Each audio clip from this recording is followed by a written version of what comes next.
Hey, everybody. I know that you're not expecting to see me right now, and a little while, in about 5 hours, we will be talking about the new Spider Man trailer. I am enough to get to go to the event, but it's just the trailer. What could I possibly miss? Which I only say just because it'll seem ironic later. In any case, I am joined for something very exciting by my friend John Pette, Hello. who can say hi. Yeah, hello. Hello, America. Hello, Mr. and Mrs. America and all ships at sea. So, explain what you received in the mail today. So I went to the post office because I'd missed a package, and I generally I'm a record guy more than anything, so my packages are either this Sure. size or this size, and that's it, right? So imagine my surprise when I had a giant box to lug home, and I didn't know what it was because I wasn't expecting this until March, but it is a box from CGC of 20 pressed and graded comics that based on their estimates and what they told me when I checked in very impatiently.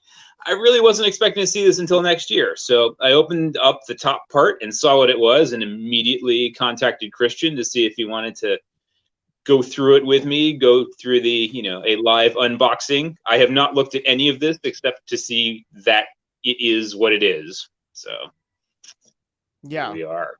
Yeah, that it is indeed a box from CGC, and yes, I love a good unboxing or unbag, and I have fallen behind in doing a lot of those stuff. I have like more than a year's worth of stuff that I want to show off, so we'll get back to those. But a CGC arrival is more exciting than usual, and for people that are not necessarily in the know, that's a company that professionally grades your books. And when you see them with an official ranking and they're in those big plastic slabs, the ones that matter are when they're from CGC. And I have previously shown my Secret Wars #8 is the one item I have from CGC, triple signed, slab, grade, and worth more money than it should be, but at the same time, I still don't want to part with it.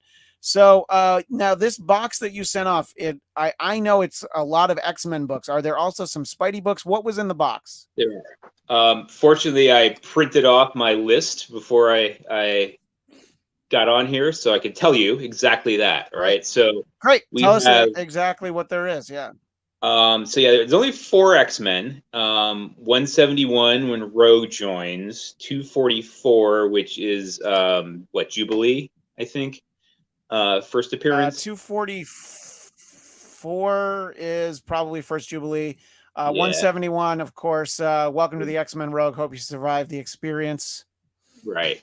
We have Yeah. 266, which is the first Gambit, and Yes. 282, which is the first Bishop. Right. Yeah. Those are all pretty good. Although technically he shows up in the panel in 281, the last panel, but they call that a cameo first appearance. And then they'll differentiate first cover appearance, all these things. But Mhm. yeah. And then the thing with Gambit's first appearance is Uncanny 266, oddly drawn by a fill-in artist, not drawn by Jim Lee. And because of a mix-up with printing, the first comic you could buy with Gambit was actually Uncanny X-Men Annual 14. And he's already on the team. Everybody knows him. And read it like, who the fuck is this guy? Because you ended up getting that before 266, but it wasn't supposed to come out beforehand. So people who have X-Men Annual 14 will try and tell you that that's Gambit's first appearance. But the official first appearance in continuity, accepted as the first appearance, is Uncanny 266. There you go. All right, so we have 2 issues of the Wolverine 1982 series, the limited series. We got 2 and 3, Nice. and then Okay. the #1 from the 1988 series. We have several issues of Star Wars in here. There's the #2. I believe this had the rectangular price box. It was the 30-cent one, if I recall. It's been a little while since I've seen these. Got number 3 and number 8. And then there's 2 copies of number 42, which is the first comic appearance of Boba Fett. One of these was in fairly rough shape, and one of them was in quite good shape. So I'm really curious to see how these came out. We got Avengers Annual 10, which is the first appearance of Rogue. New Mutants 98 is the first appearance of Deadpool. That one's in really good shape, so I'm excited to see that. The one DC entry here is Preacher number 1. There are 2 copies of X-Force 11, the first appearance of the actual Domino. And then we have 3 Amazing Spider-Man issues here. It's 361, the first Carnage. And that, I think, is the only one of these that has the shot at the the coveted 9.8 rating. Got 301, and then there's 300. And 300, I have been complaining to you about this issue since I was like 11, because this is before I was able to really like care for comics properly, and my demon cat put 3 gigantic claw marks, Wolverine style, down the front of it. Yeah. It had several other problems with it. This one was in fairly rough shape, so I'm really interested to see what the cleaning and pressing did for this. All of these were sent through for cleaning and pressing before CGC through Avery Comics Pressing in Massachusetts, and so this might be a good plug for them if this came out well, and otherwise, not. Yeah. But they have plenty of business. So all of this was like crazy backlogged. I sent these in, I think, the last day of February. So I haven't seen any of these in 9 months, and I wasn't expecting them for another 4. So let's see what we got, huh? Let's see what we got. All right. So here, let me change the ratio a little bit here. All right. So you'll have you'll have more of the screen to work with in the one sense. So just put those books right up there. So tell us when you read the top of the spine, tell us what it is. Okay. I will pull them out in the order they're in the box. All right, first we have one of the X-Force 11s. It's a 9.2. Nice. That'll work. Yeah. And then what do we got? And the other X-Force 11, which is a solid 9.4. Right. Okay. Hey, even better. Very nice. Very nice. What do we got next? X-Men 266 is a 9.4. Woo! That's a nice book.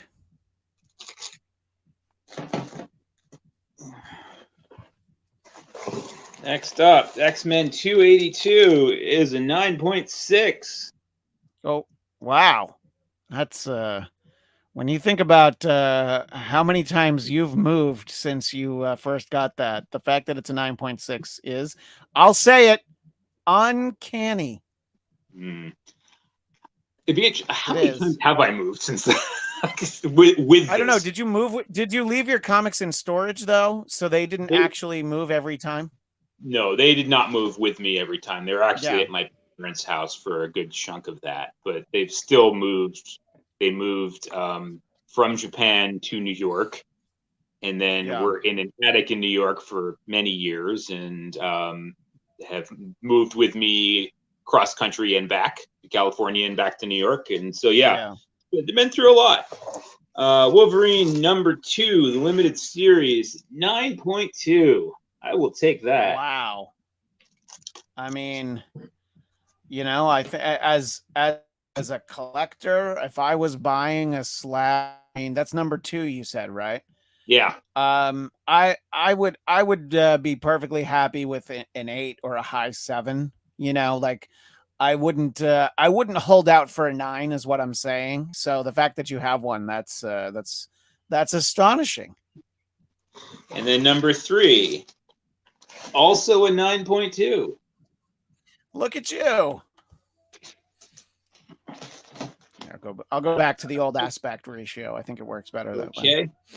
Wolverine #1 from the 1988 series is a 9.4.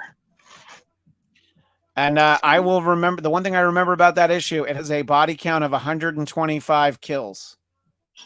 Because I remember before it came out, they were bragging about it. Yeah.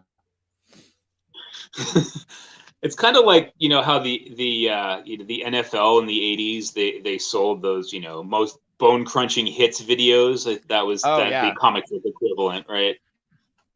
Yeah. All right. Right, Star Wars #3. Star Wars #3 is a 6.0. Okay. I mean that's the middle part of the adaptation of the first film, A New Hope, because that's over 6 parts. Yeah. So I think a lot of collectors want those. A lot of collectors want those first 6, and then if you're a psycho like me, you want the ones with Jackson the Green Rabbit, and then the one with the humanoid yellow Jabba the Hutt that sort of like little, I don't know, little like fuzzy. I don't even know what this, something fuzzy growing out of his neck. You know, basically, I like the stuff that's the least canon stuff that is, you know, so like you mentioned, in a moment you'll show us your first appearance of Boba Fett. It's very important to mention that today is the day 43 years ago that Boba Fett was introduced to the world as part of the Star Wars holiday special. That was not his first in comic appearance, of course. That would be some years later, but that was the first time we got it. Very nice. So yeah, this one has the it's a 30-cent price tag in the square or rectangular box. And wait, is it, so it's not the diamond, it's in the square box, right? Because the diamond one, I forget, the diamond one means something different, and I actually forget. Is that the direct edition? I believe the square box is more desirable, if I'm recall. And this one is the newsstand variety. So, all right, looks like we got one of the 42s up next, and this is looking like the nicer one. Is the newsstand one. We have a 9.4. 9.4 Boba Fett. 9.4 newsstand Boba Fett. Just in time for that Disney series. That's exciting. Yeah. Yep, that's true. And here's the other one. Christmas. Yeah. Here's the other one, which I knew was in much rougher shape, but we ended up with a 5.5 on that one. Hey, I mean, you knew that it wasn't in good shape, and 5.5, you know, it's not like somebody won't buy a first appearance of Boba Fett that's a 5.5, you know. Right. Here is X-Men 171. We got a 9.0 on that. Whoa, very nice. And that's a direct edition. I can see from the M. Yeah, from the little M where the issue number was. All right. That's a nice condition for a very popular book, first appearance of Rogue as a member of the X-Men. Right. We'll have the other one in here. The actual first appearance of Rogue is also in that. So X-Men 244, we have a 9.0. First appearance of Jubilee, everybody's favorite character from X-Men the Animated Series. Okay, Star Wars #2 with the square box newsstand at a 6.0. Okay, hey, 6.0, that's good. And it's a, you know, I don't know. I mean, as a collector, I tend to like direct editions when the artist draw something in the box where the UPC would go. So like McFarlane did that a lot. Liefeld did that. A lot of artists did that at one point. Right. For the most part, it doesn't matter, you know. And then, but it's impressive sometimes when books are the newsstand edition and you know they're in good condition, because those are going to be the ones that were put on shelves at supermarkets, newsstands. Shout out to Quackies, RIP. That's really just for us.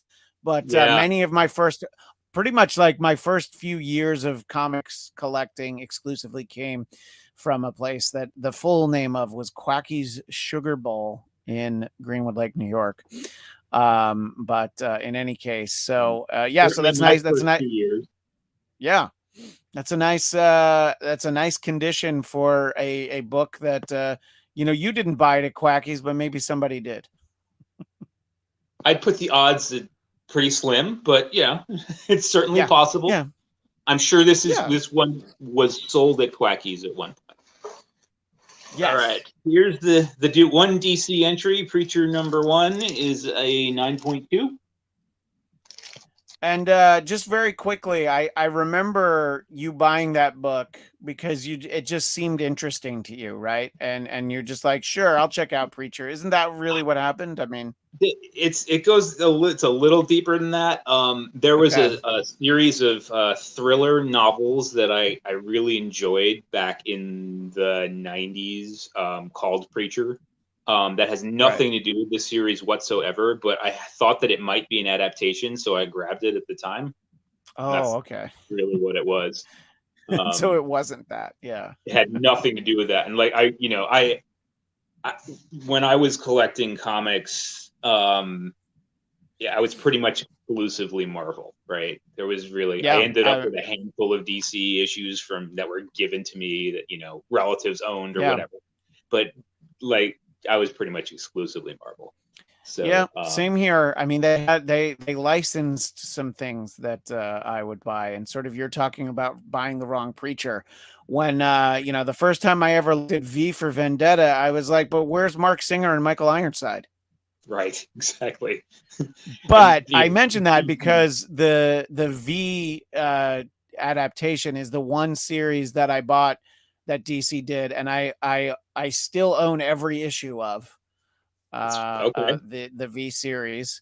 Yeah, and I have some of those. Yeah, those are the only ones I really bought, intentionally, like for DC. Yeah, right. And just for the record, that series was horrible. Like the comics were really, I couldn't get through the V comic book series. The comic books, the TV show was amazing, but the comic books were not. So. They weren't great. I the novels were hit and miss. Some of them were really good, and some of them weren't. I was just excited to have them in comic book form, but yeah, it wasn't a strong adaptation. That's for sure. No, the novels had some very high points, and most of those were A.C. Crispin. Yeah, that's true. Who I learned passed away prematurely some years ago. I didn't know that until fairly. And her Han Solo novels are widely appreciated as well. She did a trilogy of them, and I think that a lot of what she wrote in those are considered kind of like canon adjacent, because some of that stuff is incorporated in other things, and like the Solo movie, I think that there might be characters or something, I forget. So yeah, but she was great, and she did the adaptation of like V and V the Final Battle, and then some original novels. I agree across the board, and somewhere in this room that I'm in, I believe I have those V novels, but I'd have to really. I know where they are. Here. I was just realizing I have them upstairs on a bookshelf now. They're in the back row, but they're there for when I need them. My favorite of those, which is was actually East Coast Crisis, which was the first one after the adaptation from the series. Oh, that one was great. I thought you liked the. There was one in Japan. Yeah, that one wasn't actually good. Other than it was in Japan and but I didn't love the book. But no, East Coast Crisis was my favorite of the V novels for what that's worth. Yeah, and that was worth. All right, but we didn't get any V novels graded. That'll be the next shipment to CGC. It will not. All right, here's Avengers Annual 10, the first appearance of Rogue, and we have a 9.2. That is better than I thought that was going to do. That is good. That is very nice. Very nice. Okay, we have Amazing Spider-Man 361 is a 9.4. And that's the first Carnage? That is the first Carnage. And I really... Here, hold it up a little bit. Hold it up so that we can see the cover a little bit more. Yeah. Switch to that one. It didn't work. That's the first Carnage. And that's a very iconic, I believe, Eric Larson. Yeah, that's either Eric Larson or Mark Bagley. I forget who was drawing at that point, but yeah. Bagley looks like. Okay, yeah. So yeah, that Mark was Bagley, the who one was that the winner, I who shot. Mark Bagley, who was the winner of the Marvel tryout book, and that's how he got into drawing comics, and he went on to great success. So more success than the guy who won I Want to Be a VJ on MTV, Jesse Camp. I got nothing for that one, but yeah. Oh, don't either. That's all right. Just a little shout out to Jesse Camp. Okay. Amazing Spider-Man 301 is a little rougher. It's a 6.5. Okay. That's not the one. That's not the one that your cat went after Wolvie Berserker style. No. That is the last entry here. So are we ready? What do we got? Ready for Amazing Spider-Man 300. Amazing Spider-Man 300 is missing. That's exciting. Oh. Wow. Well then. Yeah, that's great. You'll have to get on the horn with them. And yeah, but we actually, the last one here is Star Wars number 8, and that is 8.5. Oh, hold that up. That's got the Green Rabbit. That's got Jackson right on the cover. I love that cover. Sure does. Yeah.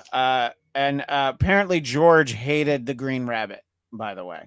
But he got us back because he created Jar Jar Binks. So, I think that by the way, have you ever actually read Avengers Annual number 10?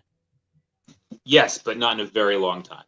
The most fascinating thing about it is that the Avengers are barely in it. It was written by Chris Claremont, and he wanted to make good for the horrific mistreatment of Carol Danvers, who was Ms. Marvel. And even though she loses her powers in that story, he definitely tries to make good for how they got rid of the character in a storyline from Avengers 200 that by 2021 standards is way beyond problematic. They basically let this guy brainwash her, and they're like, well, she looks happy, and let's not worry about why she's suddenly pregnant, So see you later, Carol. And boy, does she give it to the Avengers for not standing by her side. It's like an X-Men story that has a lot of Jessica Drew, aka Spider-Woman, and a little bit of Avengers. But it has beautiful artwork by the artist Michael Golden, and Avengers Annual number 10 is a great book. So what are you most surprised by of these gradings? And there seemed to be a couple you were a little disappointed with, so we'll ask that in a second. But what grade do you think is higher than you would have anticipated?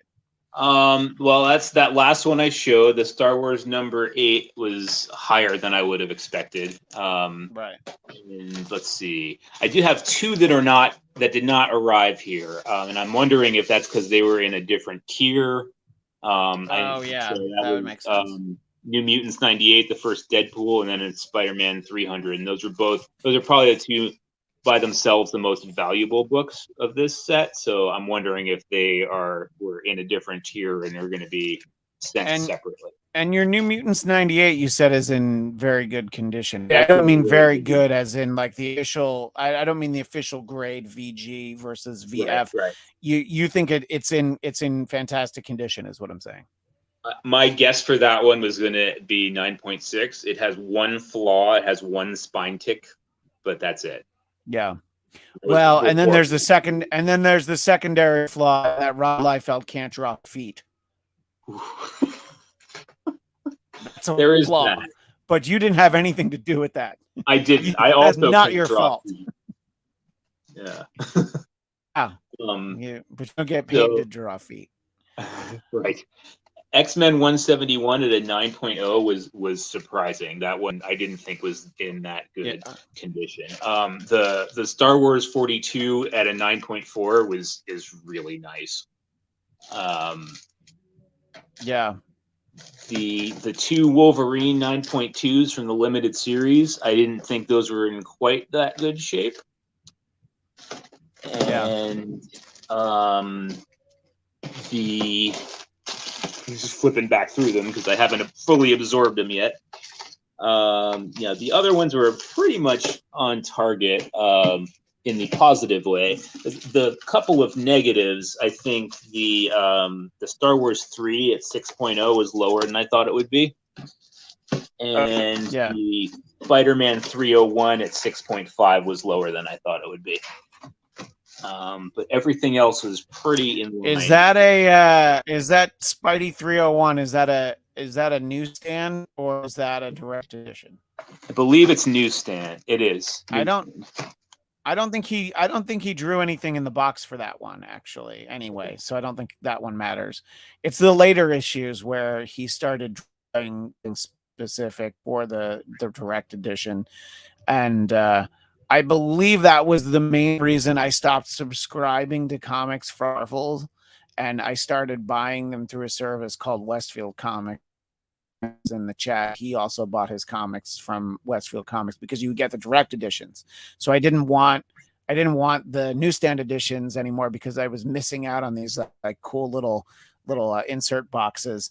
But also those arrived through the U.S. mail. So I had a number of books that would be valuable that I never had a chance to preserve and keep in a good condition because they went through the mail. So. Anyway, well, this is exciting that you got all this stuff back, and you got a couple more. And what's the plan now with the? You just gonna test the waters right before Book of Boba Fett if people are interested in those, or what is your thinking? I think so. Yeah, I mean, as I said, I became much more of a record person, but my earlier collecting days started with Star Wars figures and then moved to comic books before I got into records as a teenager and never looked back. So I buy and sell a lot of records.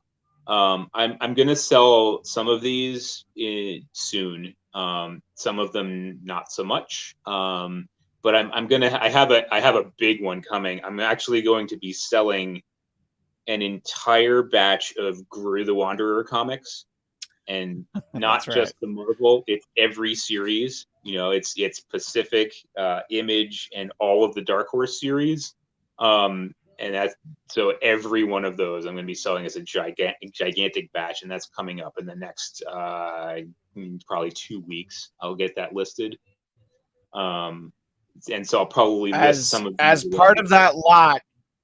Yeah, as I want to consider bagging and boarding Sorcones and what kind of interest there would be in procuring the man responsible for Gru. Just be like, look, he's bagged, he's boarded. You could even get him stabbed, I suppose, but he needs to be preserved at this point, I agree with that wholeheartedly. Yeah. I was excited to ask me if I wanted to.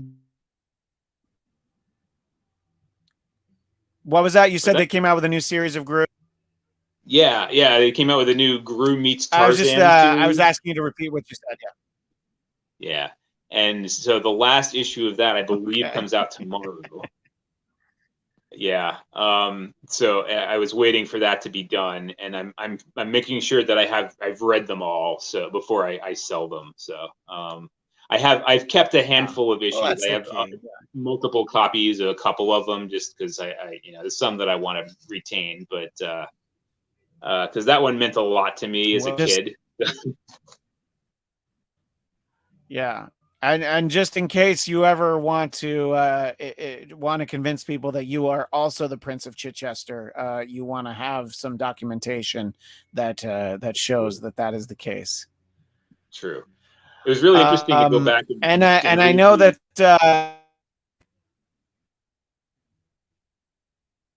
Go ahead.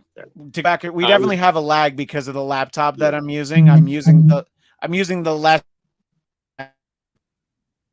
Got it. Yeah. I went back and I read the original Pacific Comics limited series for the first time ever, because you just couldn't get those when we were kids. Those were impossible to come by.